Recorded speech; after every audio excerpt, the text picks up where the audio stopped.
দুই নম্বর কাজ কি করবেন? চাঁদ দেখলেন, দোয়া পাঠ করলেন। দুই নম্বর কাজ করবেন সেই দিন তারাবির সালাত। তারাবির সালাত মসজিদে ইমামের সাথে, ইমামের পিছনে জামাত সহকারে তারাবির সালাত আদায় করবেন। ভালোভাবে কান করে শুনে রাখুন। আর এটাও মনে রাখবেন যে সমস্ত আমলের মাধ্যমে একজন প্রকৃত মুমিন ব্যক্তি, একজন ইমানদার ব্যক্তি আল্লাহ সুবহানাহু ওয়া তাআলার নৈকট্য অর্জন করতে পারে, তার মধ্যে অন্যতম গুরুত্বপূর্ণ এবং উত্তম আমল হচ্ছে তারাবির সালাত আদায় করা। তারাবির সালাত আদায় করার চেষ্টা করবে। রাসূল সাল্লাল্লাহু আলাইহি ওয়াসাল্লাম বলেছেন, মান কামা রমাযানা ঈমানান ওয়া ইহতিসাবান গুফিরা লাহু মা তাকাদ্দামা মিন যামবি। যেই ব্যক্তি ঈমানের সাথে এবং সওয়াবের আশায়, নেকির আশায় রমাজানে কিয়াম করবে, রমাজানে তারাবির সালাত আদায় করবে, গুফিরা লাহু মা তাকাদ্দামা মিন যামবি, তার পূর্বের সমস্ত গুনাহকে আল্লাহ সুবহানাহু ওয়া তাআলা ক্ষমা করে দিবেন। আল্লাহু আকবার, সুবহানাল্লাহ, সুবহানাল্লাহ। কত বড় ফজিলত! এটা সহিহ বুখারীর 2009 নম্বর হাদিস। তো তারাবির সালাত আদায় করার চেষ্টা করবেন। আর মনে রাখবেন, তারাবির সালাত রমাজান মাসে বিশেষ করে 11 মাস একা একা সালাত আদায় করছেন, ঠিক আছে, কোনো সমস্যা নাই। কিন্তু বিশেষ করে রমাজান মাসে প্রত্যেক বছর আর প্রত্যেক রমাজান মাসে আমি বলে আসছি আপনাদেরকে আর তাকিদ করে আসছি যে রমাজান মাসে তারাবির সালাত জামাত সহকারে ইমামের পিছনে মসজিদে আদায় করবেন। মসজিদে আদায় করার চেষ্টা করবেন। ইমামের পিছনে জামাত সহকারে, মসজিদে জামাত সহকারে তারাবির সালাত আদায় করা, তারাবির সালাত আদায় করে যে নেকি আপনি অর্জন করতে পারবেন, একা বাড়িতে সালাত আদায় করে সেই নেকি কখনই অর্জন করতে পারবেন না। কান খুলে শুনে রাখুন। আর দলিল আপনাদেরকে দিয়ে দিচ্ছি, সুনান আবি দাউদের 1375 নম্বর হাদিস, নাসাইর 1364, 1605, তিরমিজির 806, ইবনে মাজার 1327, মিশকাতের 1298 নম্বর হাদিস। কত দলিল নেবেন? রাসূল আকরাম সাল্লাল্লাহু আলাইহি ওয়াসাল্লাম পরিষ্কার বলেছেন, ইন্নার রাজুলা ইযা সাল্লামা আল ইমাম, অবশ্যই যখন কোন ব্যক্তি সালাত আদায় করে মাল ইমাম, ইমামের সাথে, ইমামের পিছনে জামাত সহকারে যখন কোন ব্যক্তি সালাত আদায় করে, তারাবির সালাত, হাত্তা ইয়ানসারিফা, ইমামের সালাম ফিরা পর্যন্ত, যতক্ষণ পর্যন্ত ইমাম সালাম না ফিরাচ্ছেন, ইমাম সালাত কমপ্লিট না করছেন, সালাত সমাপ্ত না করছেন, ততক্ষণ পর্যন্ত কোন ব্যক্তি যদি ইমামের পিছনে জামাত সহকারে সালাত আদায় করে, হুসিবা লাহু কিয়ামুল লাইলা, তার জন্য সারা রাত কিয়াম, তাহাজ্জুদের সালাত, তারাবির সালাত ইবাদতের নেকি লেখা হয়। আল্লাহু আকবার। ইমামের পিছনে ধৈর্য সহকারে যদি আধা ঘন্টা 1 ঘন্টা দাঁড়িয়ে থেকে তারাবির সালাত আদায় করতে পারেন, মাত্র আধা ঘন্টা 1 ঘন্টা, সারা রাত ইবাদত করে, সারা রাত তাহাজ্জুদের সালাত আদায় করে, তারাবির সালাত আদায় করে, কিয়াম করে যে নেকি অর্জন করতেন, সেই নেকির আপনি অধিকারী হয়ে যাবেন। আল্লাহু আকবার। মাত্র 1 ঘন্টা সময়। কত বড় ফজিলত, কত বড় সুযোগ আল্লাহ সুবহানাহু ওয়া তাআলা দান করেছেন এই রমাজান মাসে। কিন্তু আমরা বোকা, মানছি না, এই সুযোগ ছাড়া করছি, বুঝি না আর বুঝার চেষ্টাও করি না। সম্মানিত ভাইরা আমার, তারাবির সালাত রমাজান মাসে জামাত সহকারে ইমামের পিছনে মসজিদে আদায় করার চেষ্টা করবে। আচ্ছা, অনেকেই তারাবির সালাত মসজিদে ইমামের পিছনে আদায় করার পর আবার সেই রাতে তাহাজ্জুদের সালাত আদায় করে থাকে, রাতে উঠে তাহাজ্জুদের সালাত আদায় করে থাকে। মনে রাখবেন, মাসলা মনে রাখার চেষ্টা করবেন, তারাবি এবং তাহাজ্জুদের সালাত দুটো আলাদা আলাদা সালাত নয়, নাম একটা।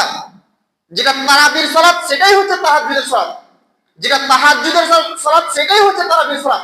নাম আলাদা আলাদা কিন্তু সালাত একটাই। যেটাকে আমরা 11 মাস তাহাজ্জুদের সালাত বলে জানি, সেই সালাতটাই, সেই নামাজটাই রমাজান মাসে আমরা কি বলি? তারাবির সালাত। বুঝেছে? তার মানে বুঝতে পারা গেল যে তারাবি এবং তাহাজ্জুদ একটাই সালাত, একই সালাত। আর যেহেতু আপনি একবার ইমামের পিছনে আদায় করে নিয়েছেন, সেহেতু আর দ্বিতীয়বার সেই সালাত আদায় করার প্রয়োজন নেই। আর আপনাকে তাহাজ্জুদের সালাত আদায় করতে হবে না, ইমামের পিছনে জামাত সবাই আদায় করে নিচ্ছেন, বাস যথেষ্ট। আল্লাহ সুবহানাহু ওয়া তাআলা আমাদের সকলকে পুরো রমাদান মাসে তারাবির সালাত আদায় করার তৌফিক দান করেন, বলি আল্লাহুম্মা আমিন। নাম্বার 3 নম্বর কাজ কি করবেন? রমাদান মাসে সিয়াম পালন করবেন। এটা সিরিয়াল হিসেবে আমি 3 নম্বর বলছি, কিন্তু মনে রাখবেন রমাদান মাসের প্রধান ইবাদত হচ্ছে সিয়াম পালন করা। রমাদান মাসের প্রধান ইবাদতই হচ্ছে সিয়াম পালন করা। সিয়াম পালন করার চেষ্টা করবেন সম্মানিত ভাইরা আমার সকলেই, কারণ সিয়াম ফরজ ইবাদত। রমাদান মাসের সিয়াম ফরজ ইবাদত, বাধ্যতামূলক, কম্পালসারি রাখতে হবে আপনাকে। এটা আমার এবং আপনার ইচ্ছার উপর নির্ভরশীল নয় যে ইচ্ছা করলে সিয়াম রাখবো আর ইচ্ছা করলে সিয়াম রাখবো না, এটা নয়। সিয়াম আপনাকে রাখতে হবে, আপনি রাখতে বাধ্য। আর মনে রাখবেন ইচ্ছাকৃত ভাবে যদি আপনি সিয়াম না রাখেন একজন মুসলিম হয়ে, ভালো করে শুনে রাখুন, একজন মুসলিম হয়ে ইচ্ছাকৃত ভাবে যদি আপনি সিয়াম না রাখেন, অলসতা করে, অবহেলা করে, আপনি সুস্থ আছেন, বাড়িতে আছেন, শরীয়তের কোনো উজর নাই, কোনো বাহানা নাই, তারপরেও যদি আপনি সিয়াম না রাখেন, তাহলে আপনার সিয়াম রাখাটা এত বড় অপরাধ, সিয়াম না রাখাটা এত বড় অপরাধ যে চুরি করার চাইতে বড় অপরাধ করলেন আপনি, ঘুষ খাওয়ার চাইতে বড় অপরাধ করলেন, ডাকাতি করার চাইতে, মানুষকে খুন করার চাইতে, মানুষকে হত্যা করার চাইতে, জুয়া খেলার চাইতে, ঘুষ খাওয়ার চাইতে, সুদ খাওয়ার চাইতে এবং মদ খাওয়ার চাইতে, গাঁজা খাওয়ার চাইতে, যত প্রকার অপরাধ রয়েছে সমস্ত প্রকার অপরাধের চাইতে বড় অপরাধ করবেন যদি এই রমাদান মাসে সিয়াম আপনি ইচ্ছাকৃত ভাবে না রাখেন। সুতরাং সম্মানিত ভাইরা আমার চেষ্টা করবেন এই রমাদান মাসে সিয়াম পালন করার, কারণ রমাদান মাসের সিয়াম হচ্ছে ফরজ ইবাদত। আল্লাহ সুবহানাহু ওয়া তাআলা বলছেন সূরা বাকারার 183 নম্বর আয়াতে, ইয়া আইয়ুহাল্লাযীনা আমানু, হে বিশ্বাসীগণ, কুতিবা আলাইকুমুস সিয়াম, তোমাদের উপর সিয়ামকে ফরজ করে দেওয়া হয়েছে, কামা কুতিবা আলাল্লাযীনা মিন ক্বাবলিকুম, যেমন ফরজ করা হয়েছিল তোমাদের পূর্ববর্তী লোকেদের উপর, যেমন তোমাদের পূর্ববর্তী লোকেদের উপর এই সিয়ামকে ফরজ করে দেওয়া হয়েছিল, ঠিক অনুরূপ ভাবে তোমাদের উপর এই সিয়ামকে ফরজ করা হয়েছে। কেন? লাআল্লাকুম তাত্তাকুন, যাতে করে তোমরা তাকওয়া অর্জন করতে পারো, যাতে করে তোমরা মুত্তাকি হতে পারো, পরহেজগার হতে পারো, এই জন্য সিয়ামকে ফরজ করে দেওয়া হয়েছে। তাহলে বুঝতে পারা গেল যে রমাদান মাসের সিয়াম ফরজ ইবাদত। কোথায় এটা বুঝতে পারা গেল? সিয়াম আল্লাহ তাআলা ফরজ করেছেন, কিন্তু রমাদান মাসের সিয়াম ফরজ, এটা কোথায় ক্লিয়ার হয়েছে? এটা ক্লিয়ার হয়নি এখন পর্যন্ত। এটা ক্লিয়ার করার জন্য আরেকটি আয়াত আপনাদের সামনে পেশ করতে হবে। সূরা বাকারা এটা 183 নম্বর আয়াত, তারপর 184, 185 নম্বর আয়াত আল্লাহ সুবহানাহু ওয়া তাআলা বলছেন, শাহরু রমাযান আল্লাযী উনজিলা ফীহিল কুরআন, রমাদান মাসই হচ্ছে সেই মাস যেই মাসে কুরআন অবতীর্ণ হয়েছে, হুদাল লিন্নাস, এবং এই কুরআন সারা বিশ্ব জাহানের মানুষদের জন্য হিদায়াত, ওয়া বাযাইনাতিন মিনাল হুদা, এবং এই কুরআন হিদায়াতের স্পষ্ট দলিল, ওয়াল ফুরকান, এবং সত্য মিথ্যার পার্থক্যকারী কিতাব হচ্ছে এই কুরআন। তারপর আল্লাহ সুবহানাহু ওয়া তাআলা বলছেন, ফামান শাহিদা মিনকুমুশ শাহরা ফালইয়াসুম, অতএব তোমাদের মধ্যে যেই ব্যক্তি এই রমাদান মাসে উপস্থিত থাকবে, রমাদান মাস পেয়ে যাবে, ফালইয়াসুম, তখন সে যেন অবশ্যই সিয়াম পালন করে। ফালইয়াসুম, অবশ্যই সিয়াম পালন করে। তার মানে বুঝতে পারা গেল যে সিয়াম আল্লাহ সুবহানাহু ওয়া তাআলা ফরজ করেছেন। কোন মাসের সিয়াম? রমাদান মাসের সিয়াম আল্লাহ সুবহানাহু ওয়া তাআলা ফরজ করে দিয়েছেন। সুতরাং সম্মানিত ভাইরা আমার, নিজে সিয়াম রাখার চেষ্টা করবেন এবং পরিবার পরিজনের লোকজনকে সিয়াম পালন করার জন্য তাকিদ করবেন, সিয়াম পালন করার জন্য তাকিদ করবেন। আর বিশেষ করে বাড়িতে 5 বছর, 7 বছর, 8 বছরের ছেলে মেয়ে আছে না নাই? অবশ্যই আছে। তাদেরকে সিয়াম পালনে অভ্যস্ত করার জন্য উৎসাহিত করবেন।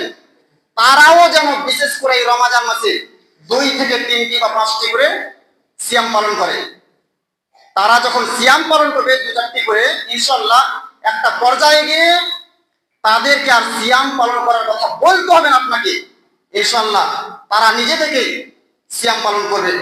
এটা আশা করছি। সুতরাং তাদেরকে উৎসাহিত করুন, যারা এখন পর্যন্ত বালেক হয়নি, 2 থেকে 5টি যেন অবশ্যই সিয়াম তারা রাখে।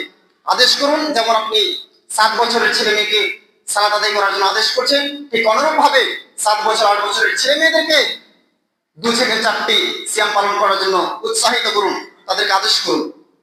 সিয়াম পালনের অনেকগুলো ফজিলত রয়েছে, অনেক ফজিলত রয়েছে। তার মধ্যে কয়েকটি হাদিস আপনাদের সামনে পেশ করি। সর্বপ্রথম সহিহ বুখারীর 38 নম্বর হাদিস, রাসূল আকরাম সাল্লাল্লাহু আলাইহি ওয়াসাল্লাম বলেছেন, মান সামা রমাযান ঈমানান ওয়া ইহতিসাবান গুফিরা লাহু মা তাকাদ্দামা মিন যামবি। যেই ব্যক্তি ঈমানের সাথে এবং সওয়াবের আশায় রমজান মাসের সিয়াম পালন করবে, তার পূর্বের সমস্ত গুনাহকে আল্লাহ সুবহানাহু ওয়া তাআলা ক্ষমা করে দেন। বলুন সুবহানাল্লাহ, সুবহানাল্লাহি ওয়া বিহামদিহি, সুবহানাল্লাহিল আযীম। অনুরূপ ভাবে আরেকটি হাদিস, আবু সাঈদ রাদিয়াল্লাহু তাআলা আনহু বলছেন, সামিআতু নবী সাল্লাল্লাহু আলাইহি ওয়াসাল্লাম ইয়াকুল, আমি নবী সাল্লাল্লাহু আলাইহি ওয়াসাল্লামকে বলতে শুনেছি, তিনি বলেছেন, মান সামা ইয়াওমান, যে ব্যক্তি একদিন সিয়াম পালন করবে, বেশি নয় একদিন সিয়াম পালন করবে, ফি সাবিলিল্লাহ, আল্লাহ সুবহানাহু ওয়া তাআলার রাস্তায়। এটা নফল সিয়ামের ব্যাপারে হাদিসটি রয়েছে। আল্লাহর জন্য, আল্লাহকে সন্তুষ্ট করার উদ্দেশ্যে, আল্লাহকে রাজি এবং খুশি করার উদ্দেশ্যে, একমাত্র আল্লাহর জন্য কোন ব্যক্তি যদি একদিন সিয়াম পালন করে, বা'দাল্লাহু ওয়াজহাহু মিন নারি 70 খরিফান, তাহলে আল্লাহ সুবহানাহু ওয়া তাআলা তার চেহারাকে, তার মুখমণ্ডলকে 70,000 পথ দূরে সরিয়ে দিবেন। আল্লাহু আকবার। চিন্তা করুন সম্মানিত ভাই আমার, এটা সহিহ বুখারীর 2840 নম্বর হাদিস। সব হাদিসের দলিল দিয়ে দিলাম আপনাদেরকে। চিন্তা করুন, নফল সিয়াম একদিন যদি আপনি পালন করেন আল্লাহর জন্য, তাহলে তার যদি এমন ফজিলত হয়, তাহলে যেটা ফরজ, যেটা কম্পালসারি, যেটা বাধ্যতামূলক, যেটা আল্লাহর আদেশ, রমজান মাসের সিয়াম যদি আপনি পালন করেন, তার কত মহান ফজিলত হতে পারে, তার কত মহান উপকারিতা হতে পারে, কখনো চিন্তা করেছেন? অবশ্যই সম্মানিত ভাই আমার, এই সুযোগ, এই সুবিধা হাতছাড়া করবেন না। অবশ্যই আমরা সকলেই রমজান মাসে সিয়াম পালন করার চেষ্টা করব। আরেকটি হাদিস শুনুন, আবু হুরায়রা রাদিয়াল্লাহু তাআলা আনহু তিনি বলেন, রাসূলুল্লাহ সাল্লাল্লাহু আলাইহি ওয়াসাল্লাম বলেছেন, মান আমানা বিল্লাহি ওয়া বিরাসূলিহি, যেই ব্যক্তি আল্লাহর প্রতি এবং তার রাসূলের প্রতি ঈমান আনলো, ওয়া আকামাস সালাহ, এবং সালাত কায়েম করলো, ওয়া সামা রমাযান, এবং রমজানের সিয়াম পালন করলো। তার মানে বুঝতে পারা যাচ্ছে যে শুধু রমজান মাসের সিয়াম পালন করলে হবে না, আপনাকে 5 ওয়াক্ত সালাত আদায় করতে হবে। যার মধ্যে 5 ওয়াক্ত সালাত নেই, শুধু রমজান মাসের সিয়াম পালন করে থাকে, কান করে শুনে রাখুন, সেই সিয়ামের কোনো মূল্য নেই আল্লাহ সুবহানাহু ওয়া তাআলার নিকট। 5 ওয়াক্ত সালাত আদায় করতে হবে, প্লাস আপনাকে সিয়াম পালন করতে হবে রমজান মাসে। তাহলে কি হবে? রাসূল সাল্লাল্লাহু আলাইহি ওয়াসাল্লাম বলেছেন, কানা হাক্কান আলাল্লাহি আইয়ুদখিলাহুল জান্নাহ, আল্লাহ সুবহানাহু ওয়া তাআলা তাকে জান্নাতে প্রবেশ করাবেন। এটা আল্লাহ সুবহানাহু ওয়া তাআলার হক, আল্লাহর অধিকার, আল্লাহর দায়িত্ব, আল্লাহর কর্তব্য। আল্লাহু আকবার। চিন্তা করেছেন? আমাদের মেন উদ্দেশ্য, মূল টার্গেট হচ্ছে জান্নাত দেওয়া। আর আল্লাহ তাআলা যদি জান্নাতই দান করেন, এর চাইতে বড় ফজিলত আর কি হতে পারে?